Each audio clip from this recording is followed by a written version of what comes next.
Zoti Basha, mirë mbrëma, mirë se keni ardhur. Mirë mbrëma, mirë se u gjej. Do ju lutem vetëm që të ruajmë ritmin e intervistës për arsye të shumë personazheve. Koha e solli që personazhet ndrohen, temat janë fleksibël, ndërkohë unë kam 3 pika për diskutuar me ju, kështu që keni rreth 20 minuta për secilin pikë. E para është masat e izolimit, janë gjitha ndërthurura me njëra tjetrën, nuk mund t'i ndajmë. Masat e izolimit, si po menaxhohet, çfarë po ndodh, vizioni i opozitës në këtë drejtim, paketat ekonomike, që është pjesa kryesore dhe propozimet ekonomike të Partisë Demokratike, si dhe pjesa e tretë është një sër denoncimesh që ju keni bërë për çështjen e tenderave dhe të aferave të qeverisë, për të cilat qeveria ju ka kthyer një përgjigje, nuk e di nëse e kam, edhe vetë Rama ka nxjerr një spot në të cilin në një farë mënyre ju hedh poshtë, gati edhe me shaka, denoncimet e Partisë Demokratike. Po ju drejt për drejt në të parën.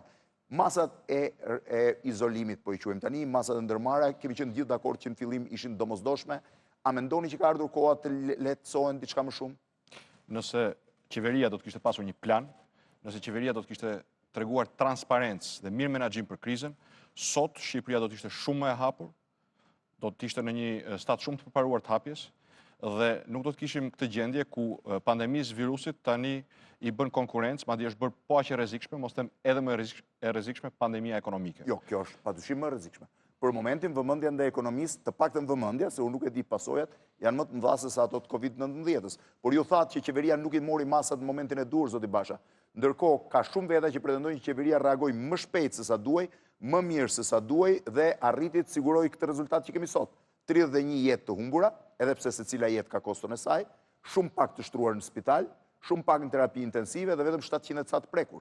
Natyrisht to janë shifrat e qeverisë. Dhe problemi është kur ke shifra zyrtare të cilat nuk janë transparente, po përpilohen sipas një protokolli që mbahet akoma sekret, kur numrin e testimeve ke më të ultin në rajon dhe më të ultin në Europë, atëherë pa diskutim që ke edhe numrin më të ulët të infektimeve dhe shqiptarëve mund t'ju shesësh sapuni për djathtë. Sot zoti Basha, pretendoni që ka shifra të tjera të vdekshmërisë dhe të infektimit në vend? Jo, unë nuk pretendoj asgjë. Po mendoj që edhe një nxënës fillore se kupton që po të testosh 5 veta do të dalin më pak të infektuar se sa po të testosh 50.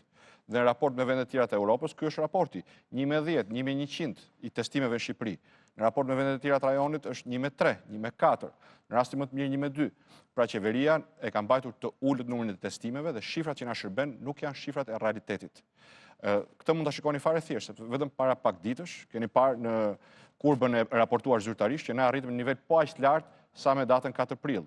Dhe po të shikoni të gjithë kurbën e infeksioneve të raportuara, nuk ka asnjë rregullsi. Janë po aq të çoroditura sa dhe masat, janë po aq të improvizuara sa dhe fjalimet e kryeministrit. Nuk ka asgjë në kurbën e Shqipërisë, nuk i parafrohet asnjë vend tjetër. Pse? Për një arsye të thjeshtë, sepse numri i testimeve është mbajtur i ulët. Ne sot akoma nuk e dim tek numri i përditshëm sa janë testime të reja, sa janë ritestime. Ne nuk dim nëse bëhet testimi në mënyrë inteligjente i gjithë kontakteve të personave të infektuar. Ne e dim fare mirë që për shkak të mungesës së testimeve patëm numrin më të lartë të infektimeve tek mjekët, pra duke mbajtur testimet e ulta, qeveria ka vazhduar të shes një tablo të rreme. Qeveria ka deklaruar që ka vepruar me testimet njësoj siç veprojnë shumë vende të tjera të botës. Unë kam pasur dhe mjek nga Britania Madhe, nga Spanja dhe thonë që testimi kështu kryhet. Jo çdo njeri që ka koll apo temperaturë futet në testim. Testimet bëhen kryesisht për të gjurmuar personat që rezultojnë pozitiv. Këtë kemi kërkuar dhe ne. Gjurmimi personave nuk është bërë. Nuk është bërë? Sigurisht nuk është bërë. Pretendohet që janë gjurmuar të gjithë dhe siç tha zonja Tomini, shumë e vështirë që të bësh një gjurmim, sepse shpeshherë njerëzit nuk bashkëpunojnë, nuk tregojnë kontaktet e tyre. Është akoma më e vështirë kur nuk kemi mjaftueshëm kite testuese. Është edhe më e vështirë kur ti deklaron se ne mund bëjmë 2000 ditë dhe instituti del dhe thotë nuk bëjnë dot më shumë se 200 ditë. Pra ju shikoni që edhe vetë qeveria bie në kontradikt me veten e vet. Brenda të njëjtës ditë, ministri i shëndetësisë, kryeministri dhe laboratori kanë përgënjeshtruar njëri tjetrin. Atëherë le të rikthehemi të gjithë, po i quaj gjithë pretendimet tuaja të mirëqëna. Çrëndsi ka kur produkti i fundit është sa jetë kemi shpëtuar dhe deri tani në numrin e vdekshmërisë jemi në më të ultin në gjithë vendet e prekura. Kjo nuk është fal masave të qeverisë. Po fal kujt? Karantina është një praktikë që përdoret prej 2000 vjetësh. Dhe është një praktikë e cila u përdor gjerësisht tek gjitha vendet. Natyrisht masat që ka marrë qeveria janë të improvizuara, janë pa plan dhe janë çështë më keqja, janë jo vetëm pa bazë ligjore. Ne jetojmë në një regjim të Facebookut ku kryeministri vendos si ti do qefi. Thotë të dielën do dalin gratë me fëmijë, se baballarët me fëmijët nuk dalin, se po dalin me nënën fëmia nuk e kap virusi, po dalin me babain e kap virusi. Ju ndryshon orarin, i thotë njerëz 10 me 11, çfarë është? Kjo është dhe një lloj, po i quaj lëvizje pak fan për ta bërë pak më normale jetën në karantinë. Për të tallur me shqiptarët. Kjo është tallje me shqiptarët dhe fsheh apo nuk i fshehme, po nxjerr zbuluar. Pase sjell dhe barazin gjinore në gjë, sepse dikujt kryeministri ishte përgjigjur që laj dhe dritaret dhe rrin në shtëpi. Shqiptarët janë mësuar t'i talli kryeministri, po unë s'kam ndërmend t'i tall sonte shqiptarët. Dhe shqiptarët ju kanë ardhur majt hundës.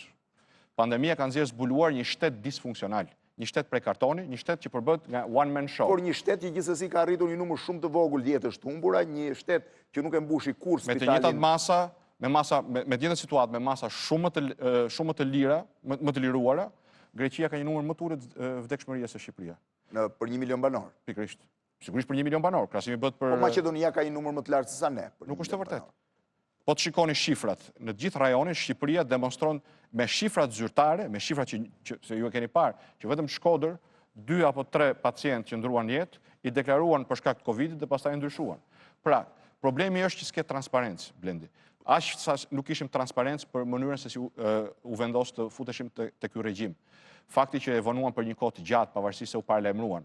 Ju e mbani mend në fillim fare kur ne kërkuam që të merreshin masa, kur një nga shkollat private mbylli dyert, këta shkuan dhe i hoqën licencën. E mbani mend apo jo? Po, e mbaj mend. Sepse deklaruan që kjo është një grip normal. Po tani këtu është varet si ta marrësh, sepse ishte një parti opozitare, jo Partia Demokratike, që deklaroi që qeveria po e bën vetë këtë me shkollën, që të prishin një miting që do bënte presidenti. Nuk ka lidhje kjo. Kjo është çfarë ujë do të japësh gomarit, të ngrota dhe thotë dhe s'paron kurrë. Kjo nuk e shfaqson qeverinë. Qeveria ishte pa plan, është pa plan. Dhe këtë e shohim si në aspektin shëndetësor, ashtu dhe në aspektin ekonomik. Po çdo më thënë është pa plan, zoti Basha. Ju e dini se çfarë plani kemi në 3-4 javët e ardhshme, se si do të shkojmë drejt hapjes graduale? Unë di që kryeministri ka hedhur një plan, cilin më pas e zbatuan dhe vendet si Spanja dhe Italia, një karantinë plot, ndalimi lëvizjes, pra një lloj izolimi, edhe pse i vështirë, sepse të izolosh njerëzit dhe të reduktosh liritë e tyre nuk është kaq e thjeshtë, por ndoshta edhe për arsye të frikës dhe për arsye të fenomenit global, njerëzit. Cili është plani i daljes po flasim? Një hapje e ngadalshme duke u testuar çdo 14 ditë. T'ju them se çfarë është plani i daljes. Plani i daljes është që ka zero plan, për një arsye të thjeshtë, sepse kur nuk ke testime, kur nuk e di se sa të përhapur ke virusin, e ke shumë të vështirë. Tani ka disa zona të Shqipërisë, të cilat për fat të mirë raportohen zyrtarisht që nuk kanë infeksione. Po. Dhe janë deklaruar zonat gjelbërta. Ka zona të tjera që deklarohen zonat kuqe. Ndërkohë, me këtë numër testimesh ne kemi shumë të vështirë. Ta kuptojmë apo të besojmë që këto zonat gjelbërta janë me vërtet zonat gjelbërta. Për shembull, Kruja ishte një zonë gjelbërt deri përpara se të plaste bomba e fasonëve, që kishim paralajmëruar për ditës së parë. Po kjo është e vërtetë, ju ishit folur për këtë çështje. E pra brenda 3 ditëve, sepse këta vendosën që në studion tënde mund vinin më shumë se 2 persona, ja ku jemi 2 persona se s'lejon tjerët. Ndërkohë në fasoneri me një hapësirë njësoj sa kjo, punojnë 200 gra, brenda 3 ditësh një bashkëjetër u kthye nga një zonë. Po zoti Basha, dhe Italia i mbajti, po të quaj fasonët, vetëm se mori masa strikte në mënyrën e izolimit dhe të nuk ka krahasim Italia me Shqipërinë, sepse fasonët dhe gjithë biznesi italian mori një paketë ndihmëse e cila nuk krahasohet me Shqipërinë. Ndërsa këtu fasonëve ju tha diçka tjetër. Ju vu një protokoll i kuq për cilin kostot e fasonëve shtoheshin, bëheshte praktikisht e pamundur, masa qesharake Blendi. I thuaj duhet dezinfektoni 2 herë në ditë. Ndërkohë që protokollet e dezinfektimit kërkojnë që pas një kohe dezinfektimi nuk mund punosh. Ju kërkohesh një mjeku për çdo mbi 50 punëtor do të kishe mjekun. I bie për 70.000 punonjës 1400 mjek. Pra ishin qartësisht masa të parealizueshme nga ana fasonëve. Pse u bë kjo? Me vetëm një qëllim që shteti mos bënte, qeveria mos bënte atë që i kërkuan prej ditës parë. E para fasonerit dhe shumë ndërmarrje produse, se unë kam ndjekur vetë këtë gjë momentet e fundit, nuk kanë zbatuar, nuk them vetëm fasonën, por në përgjithësi mjekun e punës si duhet ta ketë çdo qendër pune, zoti Basha. Kjo është për te, s'ka lidhje kjo. Domethënë, kjo janë masa që duhet i kishin marrë, dhe ato vetë. Po, pa diskutim që duhet i kishin marrë në një shtet normal. Po një shtet i cili u merr 12 milion euro në muaj fasonëve, ka 20 vjet u merr 12 milion euro në muaj. Dhe tani kur ata kanë nevojë të mbajnë njerëzit në punë, për këtë kërkuan ne. Ato para nuk do shkonin për pronarët e fasonerive. Do shkonin për administratorët. Do shkonin për 70.000 gra dhe vajza shumica që paguan me pagë minimale. 15 milion euro ishte fatura. Do të shmangte edhe bumbin e infektimeve që nisi në Kruj, vazhdon në Shkodër, u raportua në Kamës dhe zinxhirin e kostove. Nëse unë ju bëj një pyetje zoti Basha, çfarë i gjeni të mirë ju reagimit të qeverisë në këto 60 ditë? Propagandën e ka qarë. Vetëm propagandën? Regjimi i Facebookut është shpalosur me gjithë dimensionin e tij, ka regjimi i Facebookut. Në të kundërt, pandemia, njësoj si tërmeti, treguan atë që dim prej kohësh, që kemi një qeveri të paftë, një qeveri të pakicës, e cila vendos interesat e 10 oligarkëve dhe 10 klientëve të saj mbi interesat e 3 milion shqiptarëve. E kemi parë këtë në mënyrën se si është sjellë qeveria gjatë këtyre 7 viteve, ka 7 vjet që u arrit taksat shqiptarëve, ju ka arrit çmimin e energjisë, ju ka arrit çmimin e naftës, dhe kur erdhi dita që shqiptarët merrin një përfitim nga paratë e tyre, nuk kujtohet për ta. Tani parat prap shkojnë si të shkuan sot për oligarkët, si të shkuan dje për incineratorët, si të shkuan para 5 javësh 22 milion euro për 4 kontraktorë. E gjithë fatura që është paguar për shqiptarët, e gjithë fatura e shqiptarëve është 27 milion. Nuk mund të lëm Shqipërinë as pa djegur plerat. Nuk mund të themi personat që kanë nisur punë që lëre punën tani se nuk mund të lëmë. E din të gjithë që incineratorët janë një aferë korruptive. E din brenda Partisë Socialiste. E din zyrtarët më të lartë socialistë që kjo është një aferë korruptive e bandës Lushnjës, antarëve të bandës Lushnjës, me Edi Ramën, me Arben Ametan dhe me Erion Veliajn. E din të gjithë. Strategjia që qeveria shqiptare ka pasur prej 10 vitesh në mënyrë të pandërprerë me qeverinë gjermane, të paguar nga taksat e gjermanëve, nuk ka qenë për incinerator. Ka qenë për të vazhduar regjimin e lëndëfilleve. Incineratorët u shpikën për një arsye thjesht për të vjedhur shqiptarëve 400 milion euro. Janë 400 milion euro taksave tua. Po si dolën 400 milion euro, zoti Basha? Tani duhet të shumëzosh me 10 që dalin 400 milion euro. Si dalin 400 milion euro incineratorët? Janë kontratat. Janë kontratat. I keni ju, mund të nxjeni prapë. Në total thoni me gjithë djegjen e plerave dhe me gjithë. Jo, janë parat që u paguan shteti incineratorëve të Tiranës, Elbasanit dhe Firit. Për gjithë pjesën e kontratës. Po, për gjithë pjesën e kontratës. Për 20 vjeçarin apo 25 vjeçar. 10-15 sa vjet e kanë. Pra, vetëm pagesa e incineratorëve këtë vit do të mjaftonte që punonësit e fasonerive të mos ekspozoshin te një rreziku të tillë. Pra, pandemia çfarë ka bërë në fundit? Ka ekspozuar shtetin prej kartoni që u rrënua me goditjen e parë të tërmetit, se e mbani mend që s'kishin as kazma, as lopata, as doreza për të gërmuar, jo me qenë shpëtimi. Tender për ushqim qenë kishin bërë, e mbani mend apo jo? Po, e mbani mend. Kush e hëngri ushqimin e qenëve? Kush e hëngri parat e tenderit të qenëve? Dihet se kush i hëngri, qeveritarët. Dhe pandemia zbuloi një të gjë, i gjeti megjithëse kishim një muaj që i thonim merrni masa dhe thonim kemi marr masa, mos keni merak, është grip i zakonshëm, i gjeti pa masa. Dhe në këto kushte, për të kthyer të pyetja jote parë, sigurisht që ne si opozit ishim para një dileme. Dilema e parë, dilema e shëndetit qytetarëve, sepse pandemia shpërtheu me një forcë dhe me një intimidim të madh në gjithë botën. Dhe ose pozicioni tjetër ti thonim që shiko ti s'mund të marrësh masat kështu siç ta do qefi ty nga Facebooku, duhet të zbatosh kushtetutën dhe ligjin. Dhe i gjendur para këtyre dy dilemave, vendimi ynë ishte të zgjidhim shëndetin e qytetarëve të parin. Prandaj ishim të parët që kërkuam masa, sigurisht në bazë ligjit dhe të kushtetutës. Ky si mori sipas ligjit dhe kushtetutës, e mban mend që e vonoi gjendjen e jashtëzakonshme. Pse e vonoi? Pikërisht sepse gjendja e jashtëzakonshme me të vërtetë i jep qeverisë mundësinë të kufizojë liritë e qytetarëve. Por i jep edhe detyrimin, ka detyrën. Mbas gabime kishit që i kërkuat gjendjen e jashtëzakonshme. Diskutojmë për një sekond. I jep edhe detyrimin, Blendi. Detyrimin për t'i dëm shpërblyer, por çdo dëm ekonomik, financiar që sjellin këto masa shtrënguese. Të gjitha qeveritë kanë bërë të dyja. E vetmja qeveri dhe i vetmi kryeministër që i përdor masat shtrënguese, siç e the edhe vet, për t'u tallur me shqiptarët, për të bërë lojra me shqiptarët, por nuk i jep shqiptarëve që janë dëmtuar për shkak të masave mbështetjen ekonomike. Unë nuk thash për lojra, thash për të relaksuar pak situatën. Për të relaksuar kryeministrin. Për të relaksuar kryeministrin. Po kryeministri se ka problem me relaksimin. Se ka gjithë ato borë në Surrel, ka edhe kryeministri, s'është relaksimi i problemit. Problemi janë qindra mijëra shqiptar që nuk kanë kohë për relaks. Ti flet për relaksim pa një sekond. Relaksimi është problem për një pakicë sot Shqipëri. Relaksimi është problem për një pakicë sot Shqipëri. Për një shumicë, problem shumë i madh është pasiguria, është varfëria, është buka gojës. Sa e përmendet varfëria dhe buka gojës? Global, zoti Basha. Për këtë diskutohet sot Shtetet Bashkuara të Amerikës, ku ka 28 milion pa punë. Para punës, çdo shtëpi që hallet e veta, s'ka marrë të çaj hallet e Amerikës dhe nuk besoj se ty të bëhet më shumë vonë për Amerikën, as shqiptarëve, se më shumë për Amerikën, për Italinë, për Gjermaninë se për vendin tonë. E dyta për një arsye të thjeshtë, ato vende kanë mundësi shumë të mëdha dhe kanë treguar qeveri shumë të përgjegjshme edhe përpara edhe gjatë menaxhimit të krizës. Ndërsa këtu Blend, sot ka nxjerr FMN-ja, dje ka nxjerr përditësimin e shifrave. Po. Dhe çfarë tregon? Tregon se sa e madhe është gënjeshtra e qeverisë. Në këtë studio dhe në vende tjera, zyrtarët e lartë qeverisë kanë deklaruar se po shpenzojmë 5.6% të prodhimit të brendshëm brutar. 5.6 e kemi në sinkron. Po ta doni, e nxjerrin edhe ata. Sot FMN-ja u ka nxjerr zbuluar gënjeshtrin, është më pak se 1%, është 0.8%. Po pa përfshirë fondin sovran. Jo, lëre sovranin, po flasim vetëm për ndihmën ekonomike. Po. Lëre garancinë sovrane, sa ajo është kotësh në ajër, është llafe për të larë bërë. Po më treguat ty kush ka përfituar deri më sot. Vetë tani hape telefonit, dali dikush dhe thotë unë kam përfituar sot nga garancia sovrane. Prandaj është kot. Po le të kthehemi te kjo që duhet ishte plot. Kjo 0.8%, kjo 1%. Po. E dini sa kanë disbursuar deri më sot? 27 milion euro. Pra, më shumë para. Ministri tha kanë shkuar më shumë, kanë marrë më shumë se 57.000 persona. Nuk po themi gjëra të kundërta. Unë po them që kanë shpenzuar vetëm 27 milion euro dhe 50.000 persona, po me hamendësim çdo shqiptar e kupton, nuk është as një grimc në oqeanin e vuajtjes së shqiptarëve sot. Ndërkohë është paketa e dytë për rreth 100.000 veta tjerë që marrin 400.000 lekë. Kur do t'i marrin ato 400.000 lekë? Po ka filluar procedura, besoj Kanë kaluar 6 javë. Kanë kaluar 6 javë. Xhepat janë boshatisur. Konsumi ka rënë. Aftësia tyre blerëse kanë rënë. Edhe aftësia për të marrë borxh kanë rënë. I keni parë ju nënat duke bërtitur në rrugë për mungesë të ardhurash që s'kan para për të blerë ushqimin e fëmijëve? Ai keni parë. I ka dhënë televizioni juaj, televizionet e tjera. Po ndërkohë zoti Basha, në këtë moment, po quajmë moment pandemie, ankthi publik, shëndeti qytetarëve në rrezik ka qenë periudhë dhe mendoj që vjen tjetër.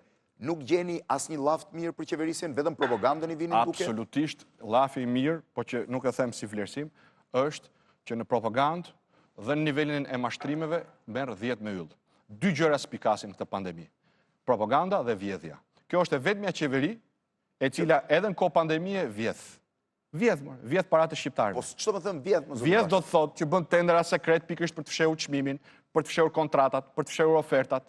Vjedh do të thotë që paratë që sot shqiptarët i kanë më shumë nevojë se kurrë për bukën e gojës, për të mbajtur frymën gjallë, si thonë. Paratë e tyre, se do ta kuptojmë, janë paratë e taksave, nuk janë paratë e Edi Ramës. Dhe që më fal, një sekond. Dhe që ka për detyrë me ligjin për fatkeqësi natyrore, e ka për detyrë t'i dëmshpërblej shqiptarët për masat që ka marrë. Ky vazhdon ju a jep oligarkëve. E keni parë. Ditë për ditë në përlajme. 500.000 pagoj, 600.000 pagoj para disa ditësh. 22 milion që në fillim të krizës. 27 milion për gjithë shqiptarët, ndërkohë për një grusht oligarkësh. Po kush ka marrë 22 milion? Ata 4 kontraktorë. I kemi denoncuar me emër mbi emër. Ata 4 kontraktorë. Ju a hapi thesarin për 48 orë bën faturat, që nuk ndodh. Çdo njeri që e njeh shtetin e di që kjo ndodh vetëm kur kryeministri urdhëron që me urgjencë të përgatisin pagesat. Për 48 orë paguan 22 milionë euro për 4 kontraktorë të shtetit. Apo duhet ju, zoti Basha, ti bëni një telefon ose ti çoni një mesazh zotit Rama për të bashkëpunuar së bashku në një moment një krize shumë të fortë. Çfarë do të them? Ku shumë vende të botës e kryen këtë gjë. Pra, opozita, majorancat, pak të momentet e para krijuan kontakte, folën me njëri tjetrin, nuk po i hy tani vendeve. Çfarë bëm ne po thua? Po ne bëm diçka. Atentuat minimalisht të ofronit ndihmën tuaj duke qenë se përfaqësoni një pjesë të madhe të ajo që bëm ne, s'po hy me shifra, ajo që bëm ne, të detyrim të flisim. Ajo që bëm ne, nuk besoj se në një opozitë tjetër ka bërë më parë dhe më mirë se ne. Me 11 mars, kur akoma ky s'kishte deklaruar fundjavën e parë të karantinës, ne i prezantuam planin e masave ekonomike. Edhe e kemi diskutuar atë të ente këtu në këtë përmes lidhjes telefonike. Një plan të cilin ja vum në dispozicion. Jo plan e erë, i tham, mendojmë se këto kategori që do të goditen, të gjitha meritojnë të mbështeten. Këto janë parat që duhen ndarë për familjet nevojë, këto janë parat që duhen ndarë për biznesin e vogël, këto janë parat me cilat duhet mbështetet biznesi prodhues që mos humbasi vendet e punës, dhe këto janë parat që duhet shkojnë tek shëndetësia, hapi parë, dhe hapi dytë i tham në buxhetin e shtetit, siç e ka aprovuar zot Rote në parlament, shikojmë këto mundësi. 120 milion kontratat koncesionare, 100 milion nga shpenzimet euro gjithmonë flasim. Nga investime publike që këtë vit nuk kanë shans të bëhen, po edhe po të kishte mundësi nuk duhen bërë, se jemi në këtë situatë, dhe 40 milion nga shpenzime operative. Por jo, para një jave 200.000 euro tender për zyrën e Belinda Ballukut. Vazhdojnë tendrat në bashkinë e tjera. 200.000 euro për zyrën e Belinda Ballukut? Ju dhe bëjë zyrën 3. 200.000 euro nuk bën një zyrë. Unë shikoj, më fal, një sekond. Varet, a i keni letrat e rregullta, zoti Basha? Kush i ka letrat e rregullta? Po, a i keni ju të tenderin? Se kam bërë unë tenderin. Tenderin e Belinda Ballukut, po them. Ç'më pyet mua për letrat? Jo, ma a i ka ajo letrat e rregull. Çështja është këtu. Se për te kësaj domethënë, 200.000 euro apo 200 milion lek pak rëndësi ka. Si janë 200.000, janë 180.000. 200 milion lek apo 200.000 euro është shuma e cila shpenzohet për zyrën e Belinda Ballukut, zoti Fevziu. Dhe ne këtë shifër nuk e kemi shpikur, është në dokumentat zyrtare të shtetit, në faqet zyrtare të shtetit, nga ku merren dhënat, merren nga organizata për fat të mirë, siç është Open Data Albania, që financohet nga partnerët tanë strategjik. Dhe ne i marrim, qoftë nga ata, qoftë edhe nga ekspertët tanë të departamentit dhe byrë publike. Pra, shifrat tona mos i vën diskutim. Ju pyeta, keni pasur një tentativë për kontakt drejt për drejt me kryeministrin në këtë kohë? Jo, nuk kam pasur asnjë tentativë. As nuk e keni... Po pse duhet kisha tentativë? Asa i vetë nuk ju ka kërkuar? Jo, ju e keni parë se çfarë sjellje ka adoptuar. Kur ne propozonim masa, ky dilte dhe shante e bërtiste në parlament. Fal një sekond. Pastaj kur e pasë ç'po ndodhte, në vend që të bënte një gest prej shtetari, doli dhe përhapi panik e terror, duke zgurdulluar syt, duke thënë do shkojmë për mish qeni, do shkojmë për mish mace, arkivole, po mirë. Çfarë emri mund t'i veshte një qeverie, ku i pari qeverisë del për 1 javë me rresht, apo 2 javë rresht, si që bëri ato ditë, dhe flet që shqiptarët do shkojnë për mishqeni, arkivole etj, dhe nga ana tjetër vidhen parat e shqiptarëve me 4 fish çmimin e pajisjeve, vazhdojnë paguen inceneratoret, vazhdojnë paguen... Do ju pyes për tenda, po ju bëj një pyetje të tillë. Përgjigjja është kjo, është një regjim. Dhe regjimi, për të ardhur te përgjigjja jote, regjimi nuk pret telefonat nga opozita. Opozita e ka bërë shumë fish detyrën e saj, sepse nuk e shfrytëzoi situatën për panik. Nuk e shfrytëzoi situatën për panik. Pa një qeveri të papërgatitur, prap nuk e shfrytëzoi për politik. Çfarë bëri? I propozoi një plan. Jo për të mirën e qeverisë, se nuk na intereson e mira e qeverisë, po për të mirën e shqiptarëve. Sepse dështimi i qeverisë në ato momente do të kushtonte jetë, shëndet dhe mirëqenie. Pasha, nëse ju pyes për vizionin tuaj, në këtë moment që jemi në datën 30 prill, ka kaluar 6 javë, thuajse të plota, diçka më shumë, karantine, në qoftë se ju do ishit kryeministri i Shqipërisë, çfarë plani hapje do kishit? Do të nisja që ditën e nesërme. Po. Të paktën 1500 testime në ditë. Pra do ndryshoja kryekput strategjinë e testimeve. Do të kisha një strategji ku shqiptarët më të ekspozuar do të testoheshin masivisht dhe kontaktet e atyre të infektuar do të testoheshin me rigorozitet plot. Do të bëhet transparencë reale të shifrave. Çfarë do të sillte testimi masiv? Këtë po them, transparencë reale të shifrave. Jo gënjeshtra që e tregojnë kurbën, një ditë shkon lart, një ditë zbret në nivelet më të ulta. Dhe kjo do na tregonte pikërisht gjendjen reale të infeksionit në Shqipëri dhe do të na mundsonte të ndërtonim një model projeksioni se çfarë presim të ndodh. Kjo është e para. E dyta, do të pajisje të gjithë sistemi shëndetësor me çfarë do kosto. Me mjaftueshëm pajisje, duke filluar me atë që ju thash testimet, sepse kostoja e testimeve që ka nisur për momentin. Ç'e ka nisur? Jemi në javën e 6, ç'ka nisur? Mirë, patjetër. Jemi në javën e 6 dhe s'kan test akoma. Ju kanë kërkuar Shtetet Bashkuara të Amerikës dhe Bashkimit Evropian dhe OBSH-s testin e imunitetit që tregon dhe çfarë imuniteti kanë ndaj Covidit dhe sigurisht, po këtu ka filluar. Te qytetarët e tjerë tuaj në Shqipëri ka nisur. Po, në çfarë niveli është? Temi 100 parët. Po, 100. Javën e 6, 100 parët. Pra, absolutisht testet që thatë për imunitetin afat shkurtë dhe afat gjatë, pajisjet mbrojtëse për mjekët, për gjithë mjekët, jo vetëm për spitalet Covid, për të gjithë sistemi shëndetësor, sepse kjo do mundsonte të futesh te gjithë sistemi në lojë, do mundsonte edhe mjekut familjes, edhe sistemit parësor, që të bëheshte pjesë e mburojës në qytetarëve, do të nisja urgjentisht marrjen e masave për pandeminë më të madhe që po na zë tani, që është pandemia ekonomike. Dhe këto masa do konsistonin në 2 pjesë. Pak a shumë, kur e parashikonit ju hapjen me këto masa? Në qoftë se këto masa do të kishin nisur atëherë kur diskutuam ne, kur i kërkuam ne, kur i parashtruam ne, sot një pjesë e mirë e bizneseve do të ishin gjendje të operonin pa risk dhe pa çoroditje, pa improvizime, siç janë sot, që ju thonë ti hape biznesin, po këto kategori biznesesh mund të hapen, i thua se cilat kategori janë, po pastaj thua jo, që të hapen duhet të shkosh tek e-Albania, tek e-Albania.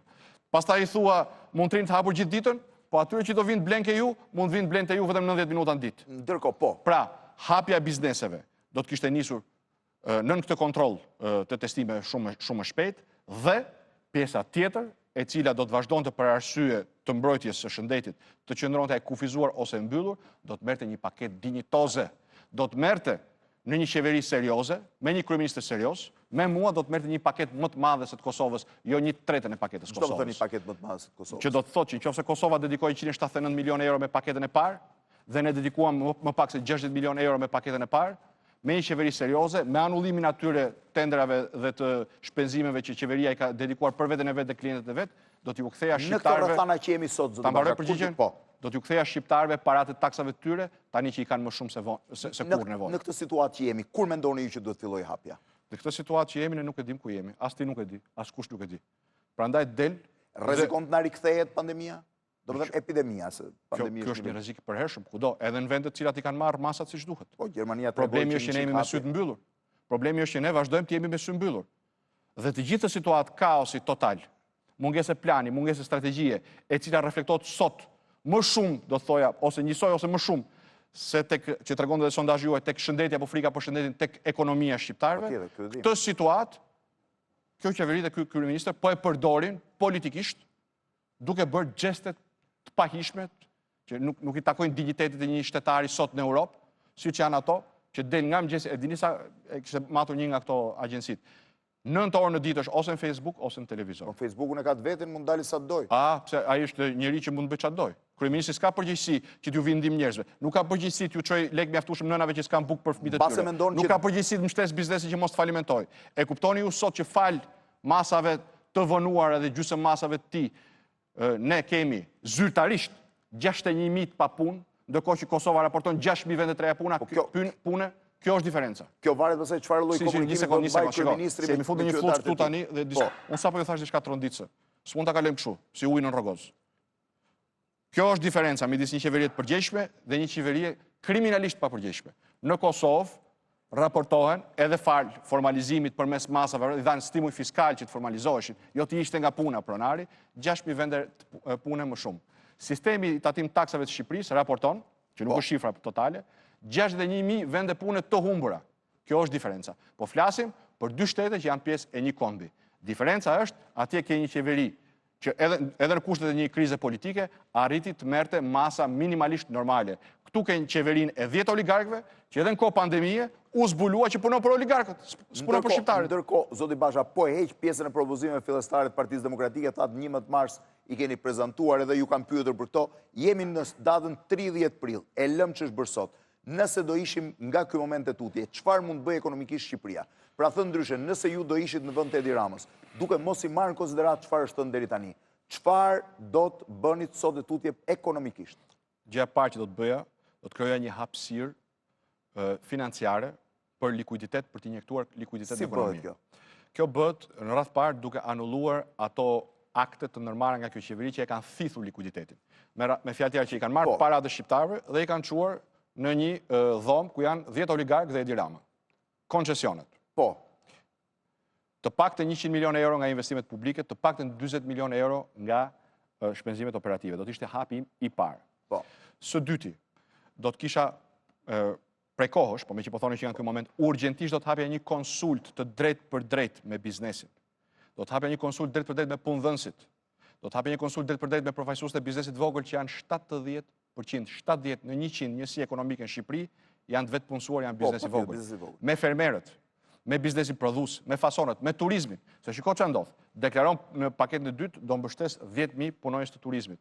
Dalin operatorët dhe thonë, po ne kemi 100.000 punonjës. Çfarë do të thotë do të mbështesësh 10.000 punonjës? Çfarë do bëjnë këta të tjerë? Më fal, një sekond. Po. Jeni të sigurt që kjo s'ka lidhje me regjistrim apo jo regjistrim? Po s'ka lidhje. Kjo ka lidhje vetëm me mungesën totale të planit, mungesën totale të strategjisë dhe me përpjekjen që edhe në kohë krize, paratë e buxhetit që janë paratë e shqiptarëve, mos t'i çojë të shqiptarët, po të vazhdojë të trajtojë si paratë e veta dhe të 4-5 oligarkëve. Ky është problemi. Tani të kthehemi edhe një herë tek pyetja. Po.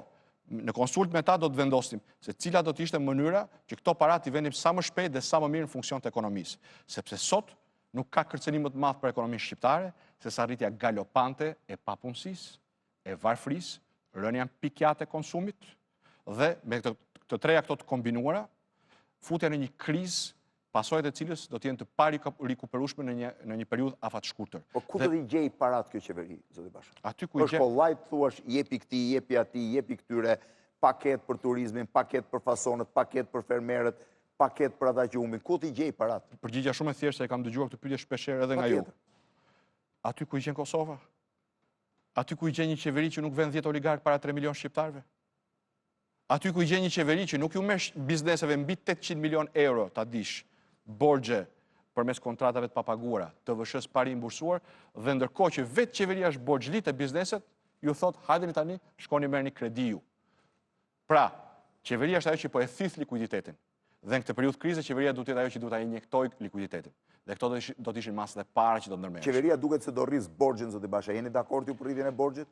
Që do të thotë që fëmijët tan ose edhe një pjesë e të rinjve tanë do detyrohen të lajnë për një kohë afatgjatë borxhet që merren për 2 muaj mbyllje apo 3 muaj mbyllje. Pyetja që shtrohet është pse po e rrit borxhin qeveria? Ose më mirë them, ku do shkojnë paratë e borxhit të shtuar? Për të paguar personat që nuk janë punë, për të ndihmuar familjet. Po pse nuk paguan këta persona me paratë që u shkojnë sot oligarkëve, kontratave sekrete dhe kontratave tjera të panevojshme në kohë pandemie? Pra, pyetja shtrohet ndryshe. Mund vi një moment, dhe unë e kam shprehur këtë edhe në nivel institucional, në ato 12 të Këshillit të Sigurisë Kombëtare, që mund të konsiderohet nevoja për borxhmarrje, se ne nuk e dim realisht se çfarë do të sjellë vjeshta, se si do apo qoftë edhe vera, ne nuk e dim realisht se si do sillet virusi, siç e thash, edhe në raport me vendet që i marrin masat. Jo më me një vend që ka një shtet prej letre dhe një qeveri tërësisht të dështuar para pandemisë, gjatë pandemisë, vetëm është treguar se sa e dështuar është. Por, para se të mendojmë për borxhin, duhet të shikojmë çfarë rezervash kemi.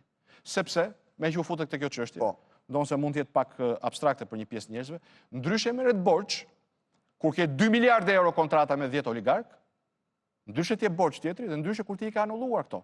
Dhe në kohë pandemie, me ligjin e emergjencave civile, gjëja e parë që unë do bëja si kryeministër, jo do t'i pezulloja, por do t'i anulloja Po si mund t'i anullosh kur janë kontratat nga ana ligjore, votuara në parlament? nga ana ligjore, jo s'është e vërtetë. Shumica prej tyre nuk janë votuar në parlament. Nuk janë votuar në parlament, por edhe ato që janë votuar në parlament, nga ana ligjore me që më pyete, në rastet e emergjencës, kur ka një klauzol që njihet që në kohën e Romës lashtë, si rebus sextantibus, ndryshim fundamental i rrethanave, i lind e drejta palëve në kontrakt të zgjidhin pjesërisht ose plotësisht kontratën. Kjo bëhet fjalë për kontrata. Këtë ka bërë, për momentin i ka pezulluar një pjesë të madhe të tyre. Mos themi këtë ka bërë, se s'ka bërë këtë. Ka pezulluar, nuk i ka anulluar. Po flas për zgjidhjen, për anulimin. Për anulim pjesërisht ose plotësisht kontratës. Pra, më pyete se si, po të përgjigjem se si. Me që rastis që ke edhe një jurist përpara. Se mund të isha edhe piktor dhe s'djell dhe thoja, ose do të gënjeja. Jo do jemi që do të anulloja. Këto kontrata janë kontrata korrupsion, janë 2 miliardë euro në qafën e ekonomisë shqiptare. Kë duhet anullonte? Të gjitha... Kë për shumë? Ja ku i ke. Të gjitha me përjashtim të dializës që nuk mund të anullohet me njëherë, sepse lidhet drejt për drejt. Edhe sterilizimi... E diskutuan para 3 javësh, mos bëjmë deja vu për shqiptarë. Sterilizimi është një mashtrim, Blendi. Me që ke kaq merak, po ta shpjegoj prap. Ta kam shpjeguar online nga televizori, po ta shpjegoj prap. Më shiko pak. Po. Pajisjen e ka ble shteti shqiptar. Punonjësit i ka trajnuar shteti shqiptar deri në vitin 2013. Vin këta dhe pajisjen e shtetit shqiptar, pra taksapaguesve shqiptar, dhe stafin e taksapaguesve shqiptar, ja japin Filan Fistekut në Bolonjë, që është një kompani me një murator, shok i Ilir Beqes që na kërkon tani uljen e pensioneve dhe uljen e rrogave, sigurisht në bashkëpunim me Edi Ramën, i cili e mohoj. Po sigurisht e ka bërë në kokë time, tha, e di një shqiptarët e kohës komunizmit dhe e ka bërë me metin kokë të vetë, se unë se dija. Ishte një testim ai, se sa mbajnë shqiptarët, se e kanë gjakt atë testimin. E mban atë tujësjellësit të Sarandës që thoshte jo ahoja ujin shoh se sa durojnë, dhe ky ishte një testim për të pasur se sa duronin. Pra, sterilizimi jo që është aferë korruptive, por është test për drejtsinë shqiptare, se sa do të zjas para se të vë prangat në duar Ilir Beqes dhe çdo kujt tjetër që është prapa, dhe të hetoj këdo tjetër përfshirë dhe kryeministin qoftë është i përfshirë në atë aferë. Kështu që mos ma përmend më sterilizimi se më aferë më kriminale. Se të vjedhësh 13 milion e 565.000 euro. 80.000 operacione në ditë. Jo, nuk i mbulon sterilizimi. I mbulon procesi sterilizimit. Po flasim për kontratën e sterilizimit. Mos t'i ngatrojmë, janë dy gjëra të ndryshme. Procesi sterilizimit bëhet me sobën apo me pajisjen e shtetit shqiptar, me stafin e trajnuar nga shteti shqiptar. Këto janë koncesionet e rilindjes. Më fal një sekond. Po. Koncesioni ka lindur si mekanizëm që të mbartë riskun tek privati dhe benefitet tek shteti. Pra, diçka që shteti nuk ka mundësi ta bëj, apo nuk e ka prioritet, të thotë bëje ti me paratë e tua, mbaj ti riskun tënd, por nëse ecën mirë, unë do t'jap një pagesë vjetore. Ndërkohë kjo është e kundërta. Këtu gjithë riskun e ka shteti, gjithë benefitet i ka privati. Këtyre është turp, ju themi koncesione, dhe ky është gabim, për cilin kemi dhe ne përgjegjësi si opozit. Se këto janë hajdutri. Ti thuash këtyre koncesione, është si ti thuash makinës tënde brumbull. Zoti Basha, shkojmë tek pjesa tjetër, ndërkohë, konkrete, nëse unë ju pyes, çfarë ndihme duhet i jap qytetarëve sot qeveria nga sot nisur, jo çfarë ka dhënë deri më sot? Ndihma që qytetarët, një grush qytetarësh. Cili është vizioni juaj? Ndihma që një grush qytetarësh ju është premtuar, një grush qytetarësh, kufizohet për paketën 400.000 lekë, është 80.000 lekë për marsin, 80.000 lekë për marsin, 160.000 lekë për prillin, 160.000 lekë për majin. Po. Të vjetra flasim gjithmonë. Po, 400.000 lekë në total për 3 muaj. Se qa mund bëjnë këta njerëz shkret me këto lekë, ndërkohë që bizneset janë mbyllur, kanë humbur vendet e punës, po edhe nëse i kanë formalisht nuk marrin rroga. Po. Se qa mund bëjnë, por fatura e energjisë ju vjen njësoj, madje ju vjen më lart, apo jo? Se kanë ndenjur në shtëpi gjithkohën. Po. E njëjta gjë bëhet fjalë për faturën e ujit, apo jo? Po. Pra faturat mbeten fatura, madje janë më të larta. Nevojat bazike, më bazike nuk ndryshojnë, pra kjo është një paketë mjerimi. Sa do jepnin t'ju po t'ishit? Ne do t'ishim gjendje me këto masa që thash, të dedikonim çdo muaj 90 milion euro për 3 muaj. Që i bie sa për qytetar? Varet nga kategoria. E dyta, si o t'i zgjidhni ju zoti Basha, ata që punojnë në të zezë, ata që s'janë formal, që kryeministri thotë bëni dorëcime dhe paguajnë. Ka mekanizma. Si që ka zgjidhur Kosova, që i ka thënë nëse ti ke punuar në të zezë, po formalizohesh tani, unë t'jap të çliroj nga detyrimet e prapambetura, formalizohesh dhe do përfitosh nga paketa. Kosovën po të përmendë, s'po të përmend Zvicrën. Sa mendoni ju që do kishte e aftë të jepte një qeveri normale në këto kushte? Qeveri e përgjegjshme, që nuk do të kujdesej për 10 oligarkët, por për 3 milion shqiptarët, me që më pyete, nëse do të isha në drejtim të vendit gjatë kësaj krize, me buxhetin e këtyre do të isha në gjendje që për 3 muajt e parë të dedikoja 90 milion euro që do të shkonin tek njerëzit. Do shkonin si paga, do shkonin si subvencion për paga, do shkonin si subvencion për biznesin, si subvencion për fermerët. 90 milion euro në muaj. Këta, po ta përsëris dhe një herë, pra 90 muaj bie 270 milion euro për një periudhë 3 mujore. Këta në kontrast, deri në këtë moment që flasim, që ta kuptosh ti, kanë nxjerrë nga thesari 27 milion euro për qytetarët, prit. Dhe më shumë se kaq për një grusht oligarkësh. Të duhet ta verifikoj kur t'jenë në studio. Ti verifikoje, po e ke të publikuar, e ke denoncuar, hap pas hapi, ditë pas dite. Ndërkohë, zoti Basha, jemi në një situatë pra që kriza ekonomike është, po i themi, bjetesa ekonomike është më rëndësishmja, por shumë frikë ka për një krizë ekonomike të pasme. Rrezikon vendit të shkojë një situatë më të vështirë në ditët vijnë? Pa diskutim që po. Jo vetëm gjatë verës, flas më afat gjatë. Ju duhet ta dini që megjithëse këta janë përpjekur ta mbajnë fshet që Shqipëria faktikisht ka kaluar në kushte krize ekonomike që në dhjetor. Që në tetor? Që në dhjetor. Dhjetor formalisht. Për ne edhe shifrat e Instatit janë të përpunuara, të falsifikuara, dhe ajo pak rritje që tregoj është një rritje jo reale. Aty janë futur të ardhurat e shiut që kanë mbushur kaskadën dhe kanë shitur energjinë këta. Po të heqësh edhe pjesën e rritjes ekonomike që vinte nga 2 investime strategjike të nisura në kohën tonë, që është Devolli dhe Tapi, i bie që rritja ekonomike me shifrat e tyre zyrtare është nën 1%, apo afro 1% diçka e tillë. Pra, Shqipëria ka qenë krizë ekonomike. Shqipëria ka qenë një shtet i rrënuar për shkak të keq menaxhimit, për shkak të vjedhjes, për shkak të korrupsionit, për shkak të përqendrimit të gjithë pushtetit në duart e një njeriu, që pastaj e përdor si fisha për të mbajtur një grusht njerëzish rreth vetes. Janë këta oligarkët që marrin gjithë pasuritë e vendit, marrin minerat, marrin bregdetin, marrin portet, marrin naftën, marrin rrugët me koncesion, marrin gjithçka. Dhe gjithë tjerët janë jashtë. Kjo është tepësia e Edi Ramës. Të gjithë shqiptarët e tjerë janë jashtë. Pra, situata ka qenë e rëndë. Çka ka bërë pandemia? Pandemia ka nxjerrë 2 gjëra pa. E para, i ka treguar çdo kujt që mund të kishte dyshimin më të vogël.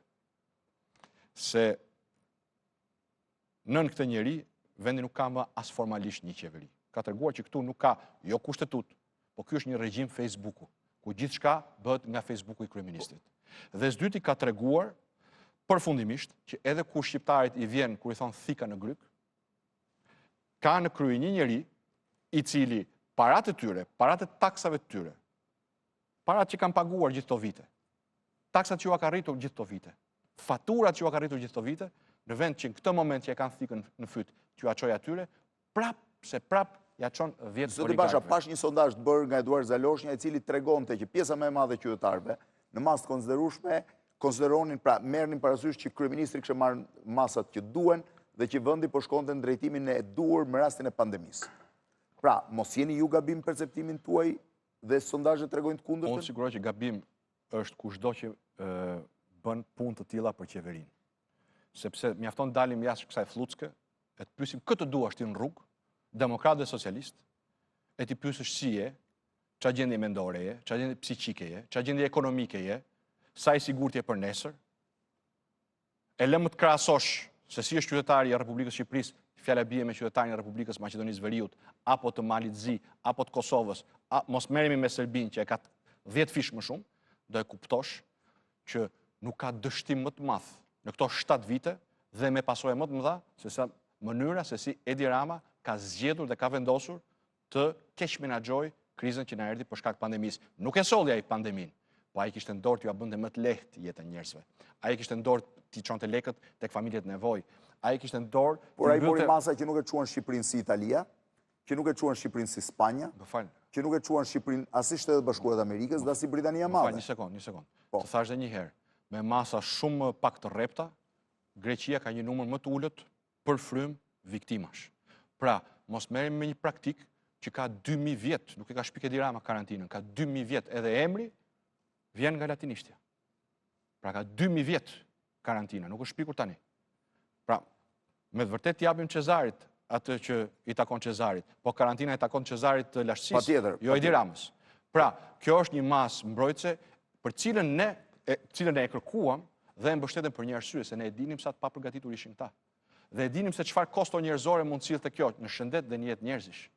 Por sot po përballemi me pasojat e faktit që këta ishin pa plan, mbeten pa plan, dhe tani pandemia ekonomike është po them njësoj ose akoma më keq se sa pandemia shëndetësore. Ndërkohë që rreziku i pandemisë shëndetësore nuk ka ikur, dhe ndërkohë për shkak të mungesave të testimeve, ne nuk dim realisht se ku ndodhemi në raport me potencialin e infektimit. Zoti Basha, ju keni bërë një denoncime mbas denoncimesh për disa nga tendrat e qeverisë dhe ndërmarrjet. Qeveria ka bler maska, ka bler pajisje për mjekët, është munduar të blej ventilator. Jo, nuk është ashtu, sepse e tha dhe në fillim, po nuk ju kundërshtova për ta thënë. Domethënë, ne kemi kërkuar blerjen e tyre. Këta i kanë vënuar. I kanë vënuar 1 javë, 2 javë, 3 javë. Domethënë, nëse ju do t'i kërkonit stafit tuaj të bënte një shtrirje kronologjike të çfarë kemi kërkuar ne, fjala bie në raport me shëndetësinë. Do të shikoni që janë vënuar dhe pastaj kanë shpallur tendera që shpalleshin me 24 orë. Tendera të shpejt, tendera sekret. Respiratorët. Respiratorët. Po, i porositën me shumë vonesë, sollën 5 dhe nuk kanë sjellë më. Testet. Në fillim thanë që kemi mjaftueshëm teste. Kur u pa që Shqipëria kishte më pak teste se çdo kusht tjetër, e para fshehen të vërtetën, nuk tregonin se sa mundësi testimi kishin. Ju thash dhe një ra në kontradikt brenda ditës, kryeministri me ministrin e shëndetësisë, me shefin e laboratorit, besoj e mbani mend. Njëri thoshte 200, tjetri thoshte 500, ky thoshte 2000. Që janë gënjeshtra, janë mashtrime.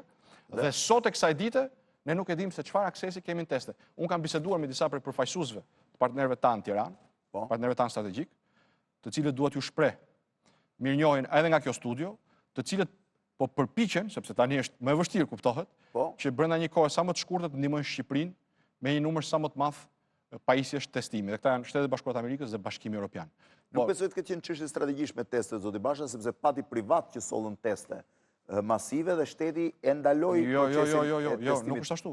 Privat. Jo, privatët në dijenin time ofruan dhe këta e ndaluan. Nuk sollën. Po pra. E ofruan dhe ndaluan. Pse? Po e qartë është ajo. Është vendim politik që mos testohet. Lëre se çfarë thot ai Komiteti Teknikëve.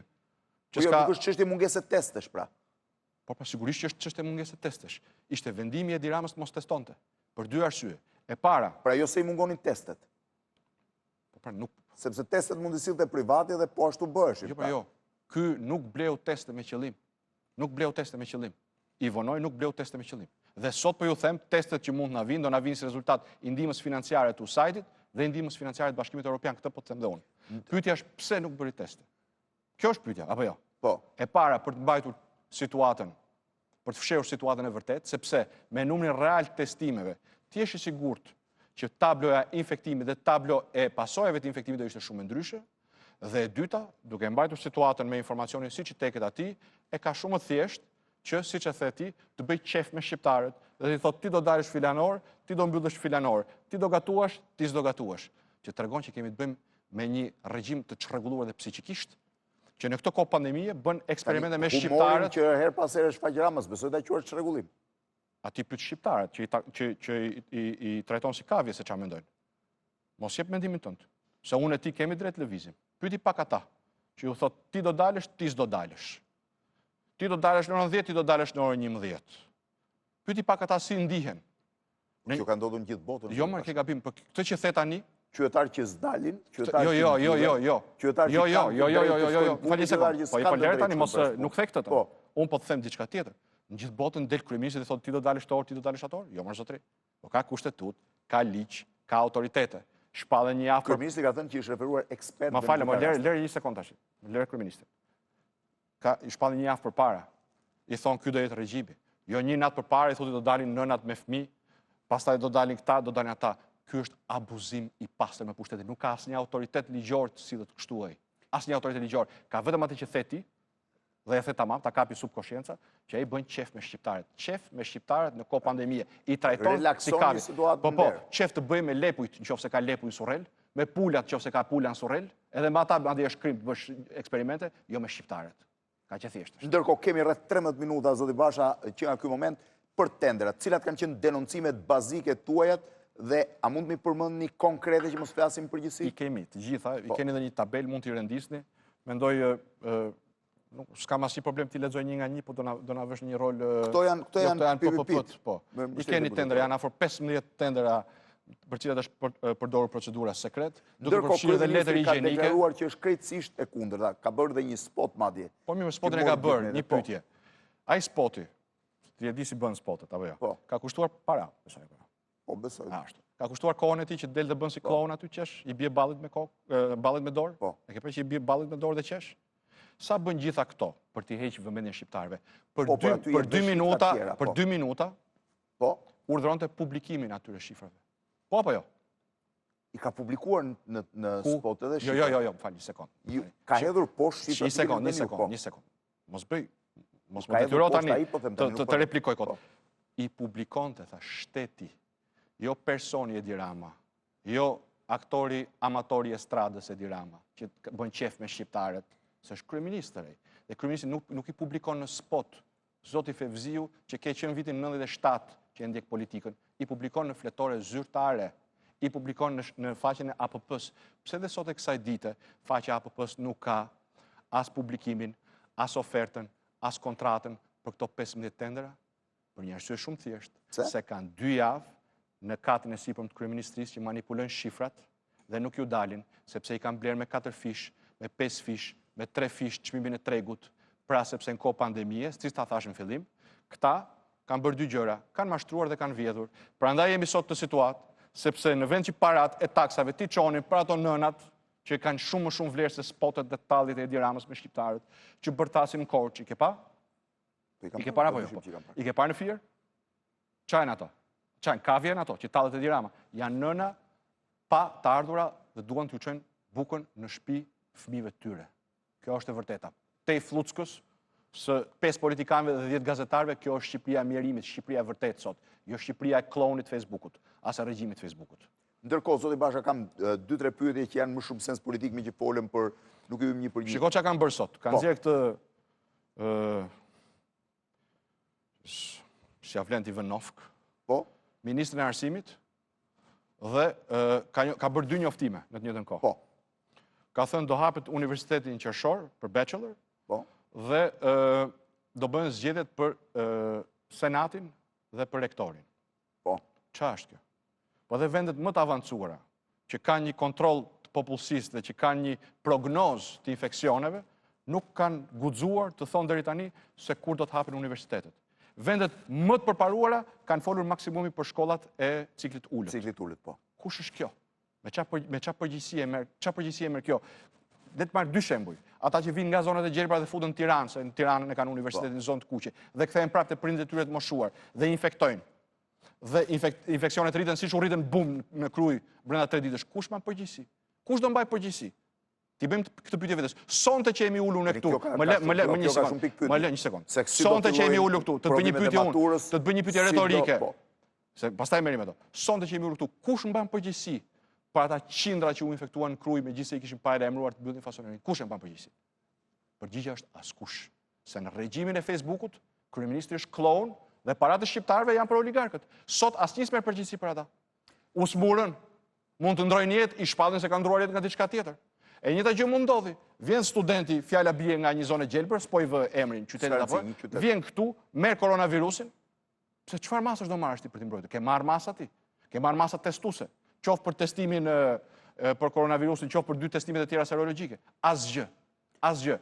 E para. E dyta, si mund shpallësh ti zgjedhje për rektorin dhe për senatin dhe mos shpallësh për zinxhirin tjetër? Kjo do thotë që ti e bën me paramendim për të kapur kupolën e universitetit, për ta përdorur pandeminë pra, për bërë një grusht brenda universitetit. Dhe kjo do të mjaftonte që Besa Shahini të shkarkohej menjëherë, siç është emëruar. Si Kali Kaligulës është emëruar dhe ashtu duhet shkarkuar. Po sigurisht që Edi Rama s'është Kaligula, se po t'ishte Kaligula minimalisht do të kishte vepruar, do ta kishte shkarkuar, është shumë më keq se aq, sepse kjo nuk bën gjë tjetër veç se zbaton urdhrat e Edi Ramës. Sot ajo do të ishte shkarkuar. Sot prokuroria do të kishte nisur hetimet. Çfarë po bën ti?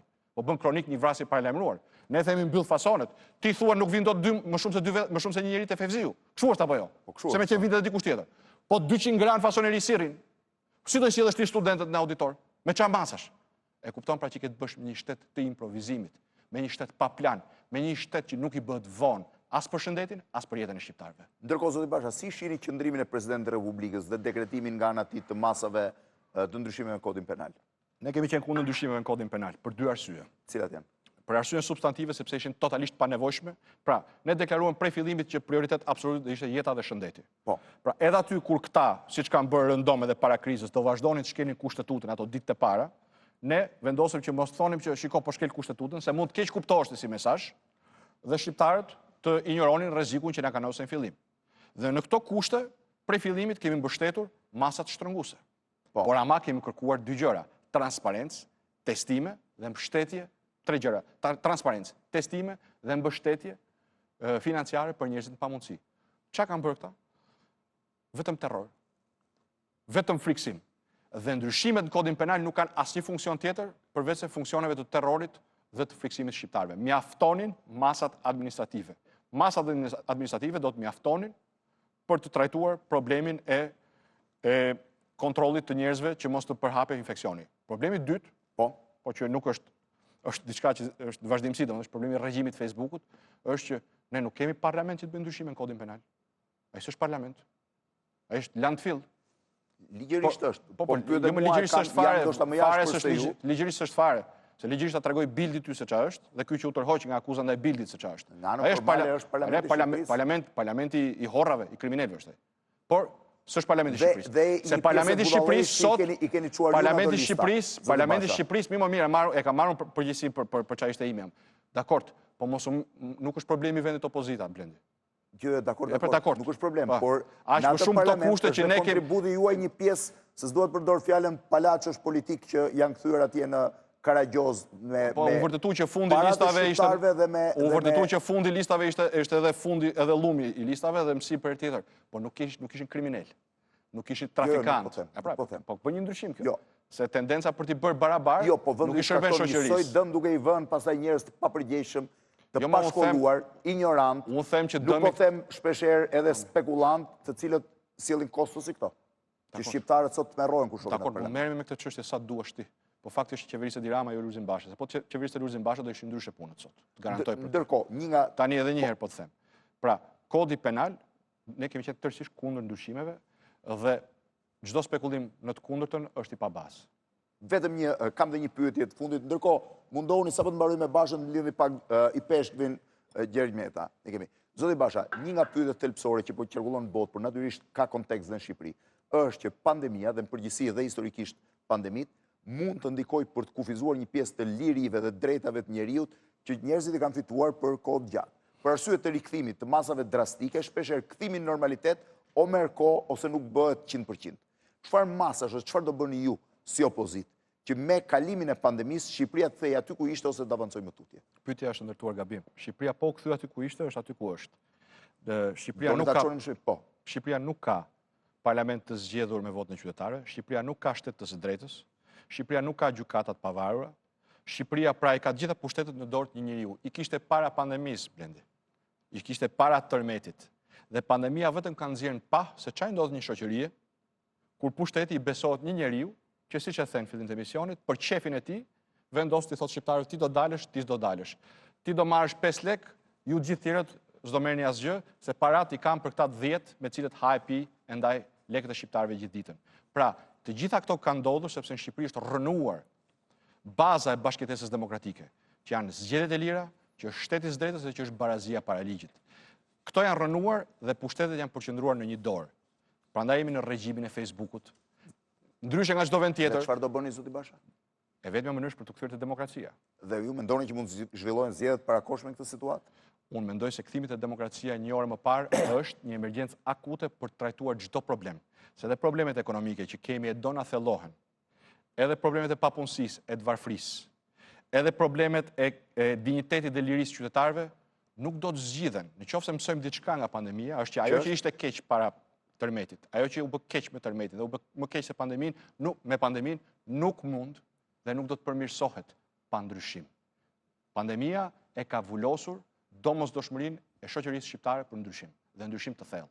Kur do vi ky ndryshim, zoti Basha, sipas jush, pyetja e fundit? Sipas meje, një orë më parë. Po kjo është një detyrë që i takon gjithë shqiptarëve, natyrisht opozita dhe unë si kryetari i saj do të bëjmë gjithçka që mos të vënoj. Do insistoni për zgjedhjet parakoshme? Ne do të insistojmë që një orë më parë shqiptarët të kenë mundësinë të sjellin ndryshimin që meritojnë, sepse kjo gjendje, siç u thash, që është vazhdimsi e asaj që ishte para tërmetit, pas tërmetit dhe me pandeminë, tregon qartësisht se sa e rrezikshme është kjo gjendje, jo thjesht më për lirinë dhe drejtat e tyre, po për shëndetin dhe për bukën e botës tyre, për ekonominë e Shqipërisë. Zoti Basha, ju keni natyrisht një nga instrumentat kryesorë që ka përdorur opozita dhe pyetja e fundit, kjo kanë qenë protestat. Protesta masive, mosbindje, ndërkohë që në kushtet e pandemisë, ky instrument bëhet relativisht zero. Jo, s'është e vërtet. Si? Sepse ka mundësi që njerëzit protestojnë dhe të shprehin pakënaqësinë e tyre, të shprehin revoltën e tyre, edhe pa kompromentuar shëndetin.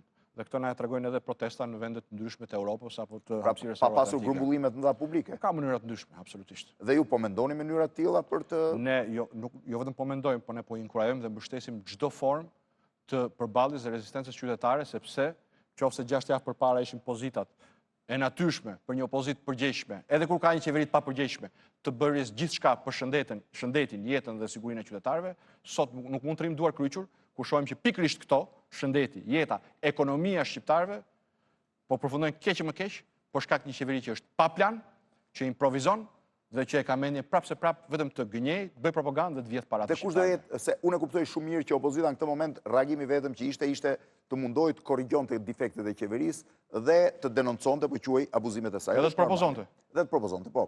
Po të korrigjonte, them dhe propozime brenda. Të propozonte se korrigjimi është detyrë e qeverisë brenda për brenda. Cili është aksioni i parë opozitar që do merrni mbas daljes së emergjencë? Kjo emergjenca mund zgjasë edhe shumë, po flas momentin e parë. Momentin që do dalim nga emergjenca, do ta shikosh dhe do ta deklarojmë. Ti je i sigurt për këtë, por sot për sot keni një plan konkret. Sot për sot plani ynë është të vazhdojmë të bëjmë gjithçka që mundemi për të mbështetur shqiptarët, për të mbështetur shëndetin e tyre dhe për të mbështetur ekonominë e tyre, sepse në këtë situatë ku ndodhemi sot, kjo qeveri jo vetëm që nuk ka rrugë zgjidhje, por do ta çojë familjen shqiptare dhe sipërmarrjen shqiptare në një humner pa kthim. Dhe ne nuk mund ta lejojmë këtë. Do të bëjmë gjithçka që ta përballim qeverinë me përgjegjësitë e saj, do të bëjmë gjithçka që bashkë me shqiptarët të shohim rrugët e daljes nga kjo situatë. Faleminderit zoti Basha për intervistën.